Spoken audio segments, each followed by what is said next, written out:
Good morning, ladies and gentlemen. My name is Janine Brown. I'm with the Entertainment Analyst Sports Division. I'll be presenting the research proposal from our company today on how to maximize your investment in Turner Field. Our presentation will cover the aim of the research, what previous research tells us about the desires of spectators, how the data will be collected and analyzed, ethical and legal considerations, and finally the limitations of our research method. Now, the purpose of our research is to determine which features in Turner Field need to be improved. The aim of the research is to use the feedback from the spectators and from the stakeholders to determine whether features are valued, what features are valued, and which need to be upgraded. The stakeholders we will be consulting are the spectators, the employees, the investors, and community members. Now, spectators want a positive experience when they visit Turner Field. Employees want job satisfaction. Investors want to see profits from the field, while community members want a pleasant place to live. All of these groups are affected by the behavior of the spectators. If the spectators are happy, then so are the employees, the investors, and the community. So what really makes a spectator happy? Spectators value high-quality experiences, lots of features that stimulate their senses, but most of all, they want positive memories from their experiences at Turner Field. So things like long queues, bad service, poor sound, or bad food will make the spectators not want to return. There are three sources that control the spectator experience at Turner Field.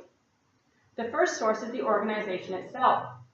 By using large video screens, quality communication systems, fiber optic access, and live music, the organization can create high-quality, stimulating experiences for the spectators.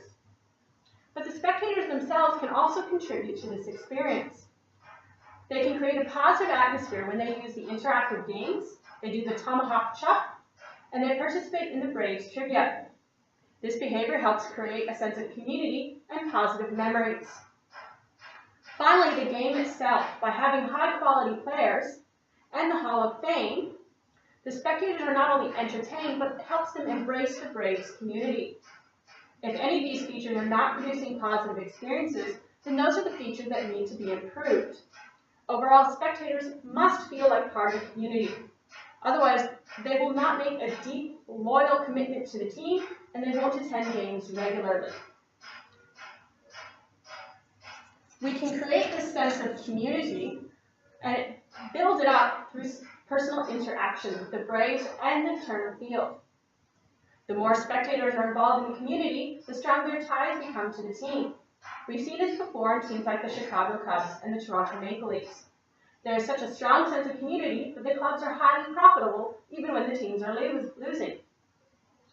Therefore, spectators and stakeholders need to be consulted about any improvements in Turner Field in order to strengthen their sense of community. Our experiment is designed in 3 stages. The first is a survey of all the stakeholders to gather data on their experiences at the Turner Field.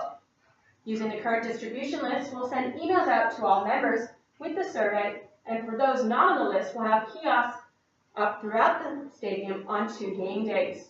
Those kiosks will be manned by attendants who will encourage people to participate in those surveys. We are expecting approximately 3,000 responses. The survey will have a couple types of questions. The first will ask some basic personal questions so that we can group the representatives, the respondents, into categories based on these things like frequency of attendance, age, sex.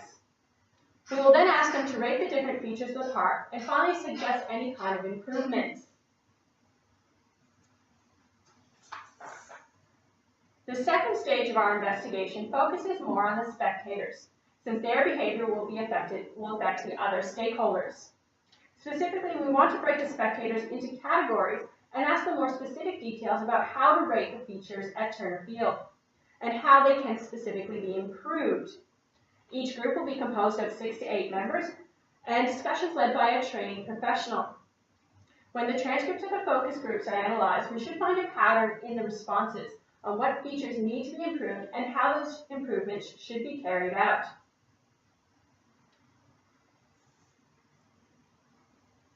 Now, Ryston and Snyder say that spectators to really embrace change, they must be part of the process. By consulting the spectators, we can reduce any resistance to the changes that are made at Turner Field. This is why in stage 3, we will let the stakeholders have a say through a survey about which design they prefer for the stadium. The data will then be analyzed and preferences presented to the board for their choice. Now, while conducting this experiment and investigation, there are several ethical and legal considerations that must be addressed. Okay. Firstly, everyone who responds can do so voluntarily.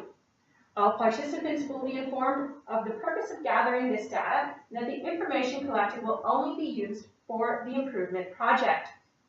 To ensure the safety of the data and the information collected, we will destroy the data once the project has been completed. To protect vulnerable members of the community, only legal adults will be allowed to participate in any aspect of the data gathering methods. Now, employees were told that participation was mandatory. However, no harm or penalty will be applied if they choose not to complete the survey. We do not want to cause any extra stress to employees if they have not had a chance to do the survey. There are limitations to our method and our data collection technique. Firstly, this investigation is time-consuming and costly because there are 3 different data collection methods being used. Secondly, when conducting the investigation, it's important that we try as much as possible to prevent data from being biased or skewed. This can happen if we don't have enough people responding. If the respondents are mainly loyal Braves fans, any improvements they suggest may not bring in new customers.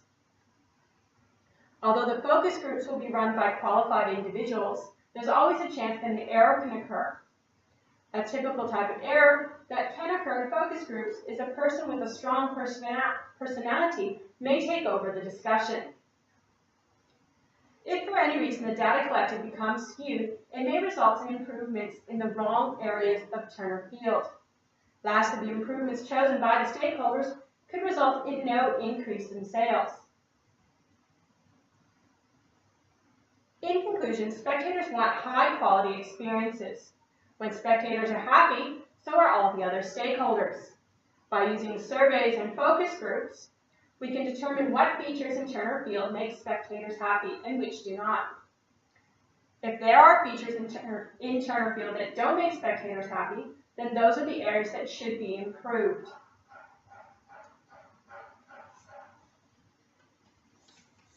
It is recommended that we use a variety of instruments to ensure the reliability and the validity of the data collected.